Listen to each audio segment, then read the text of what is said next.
Bienvenue sur Azimut, le podcast de l'orientation. Cet épisode témoignage est rendu possible grâce au programme Inspire de l'association Article 1.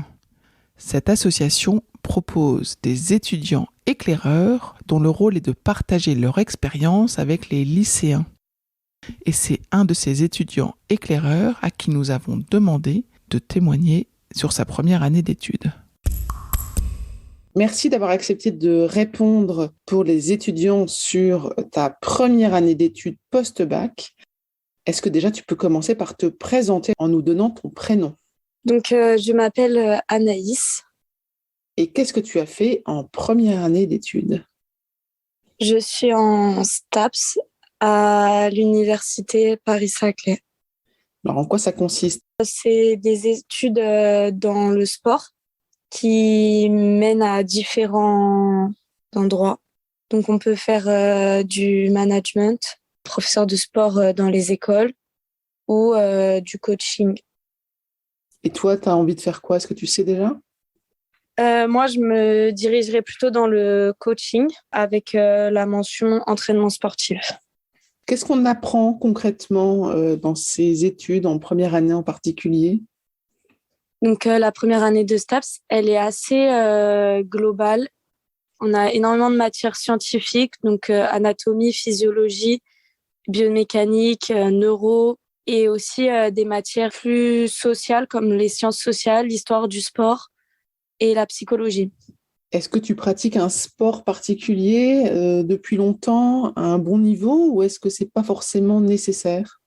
Moi, ça fait 11 ans que je pratique de la gymnastique, mais ce n'est pas forcément nécessaire de pratiquer le sport à haut niveau.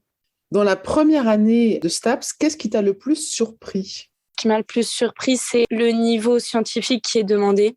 En fait, il est assez important. Ça correspond à la suite de la terminale. Il faut avoir fait des sciences au lycée, quoi. Toi, tu avais fait quoi comme spécialité ou comme baccalauréat ? Donc moi, j'avais l'ancien bac, donc j'ai fait un bac économique et social. Qu'est-ce qui a été le plus difficile pour toi cette année-là, cette première année de STAPS ? Ça a été les partiels, les QCM, au niveau de la notation qui sont assez difficiles parce qu'en fait, c'est avec des réponses et des points négatifs. Quand on a une bonne réponse, c'est plus 3 points et quand on a une mauvaise réponse, c'est moins 1. Majoritairement, il y a des très mauvaises notes. Et qu'est-ce qui se passe quand on a une mauvaise note au partiel ? Donc, quand on n'a pas des bonnes notes, on peut essayer de rattraper avec d'autres matières. Il y a des compensations qui peuvent se faire entre le premier et le deuxième semestre. Et sinon, il y a des rattrapages. En fait, nous, on finit les cours très tôt. On finit en avril. Du coup, les résultats sont en mai et les rattrapages en juin. Est-ce qu'il y a des stages prévus ? Est-ce qu'il y a des moments un peu d'immersion professionnelle ? Il y a très peu de stages prévus. En première année, c'est un stage de 9 heures. Alors, moi, j'avais fait dans une salle de sport, donc ça correspond à peu près à une journée, en fait, de stage. Qu'est-ce que tu as appris de particulier cette année-là ? J'ai énormément appris sur le fonctionnement du corps humain. En fait, je pensais vraiment qu'en STAPS, on faisait beaucoup de sport et que c'était très centré là-dessus. C'est pas vraiment le cas. Ceux qui ont super bien réussi leur première année, qu'est-ce qu'ils ont fait de particulier ? En fait, les personnes qui réussissent, c'est les personnes qui ont des facilités en sciences. C'est pas forcément celles qui sont les meilleures en sport parce que le sport compte très peu, en fait, dans les coefficients. Est-ce qu'il y a du travail de groupe ou est-ce que c'est essentiellement du travail individuel ? Les contrôles continus, c'est des travaux de groupe. Le travail individuel, c'est pour les partiels. Et toi, si tu devais donner un autre conseil, qu'est-ce que tu donnerais aux futurs étudiants de STAPS ? Moi, le conseil que je peux donner, c'est de pas rester juste dans le cadre scolaire et de s'ouvrir dès la première année au monde professionnel parce que les cours sont très théoriques. Il y a un énorme écart entre les cours et ce qui se passe dans la vraie vie à côté. Par exemple, en fait, on voit beaucoup l'anatomie, les sciences, etc., mais on ne voit pas comment les mettre en œuvre. Donc, on n'a que du théorique, mais on n'a pas du tout la partie sociale de la personne, en fait. Toi, tu as fait quoi pour l'avoir ?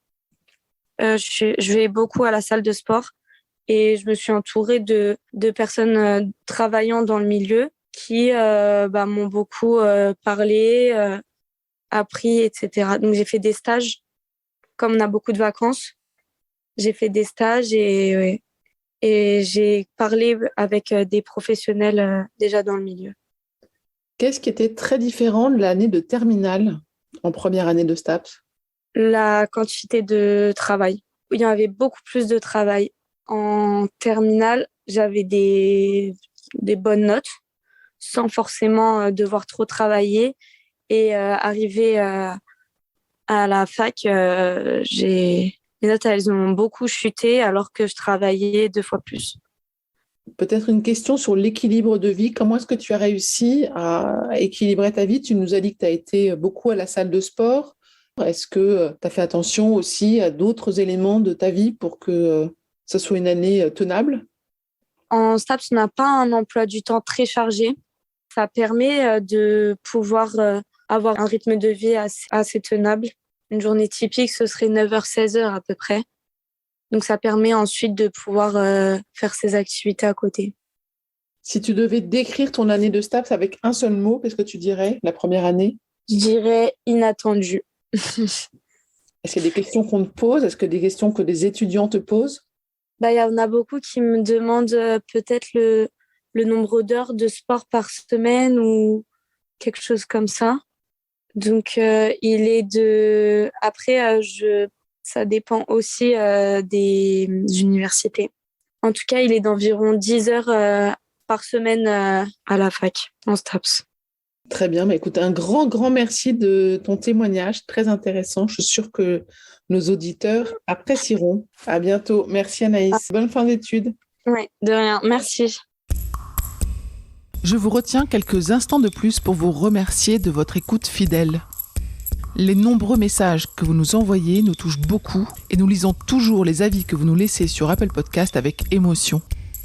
Si ce n'est pas encore fait, allez nous déposer 5 étoiles et rédiger votre commentaire sur Apple Podcast et sur Spotify. Vous pouvez également vous abonner pour avoir les épisodes dès leur sortie. Et surtout, partagez l'existence du podcast autour de vous. Parlez-en. Pour bénéficier d'une lecture d'épisodes par thématique, nous vous recommandons d'aller sur notre site azimut-podcast.com. Vous verrez, tout y est très bien classé. Je vous souhaite une bonne journée ou une bonne soirée et à bientôt sur Azimut.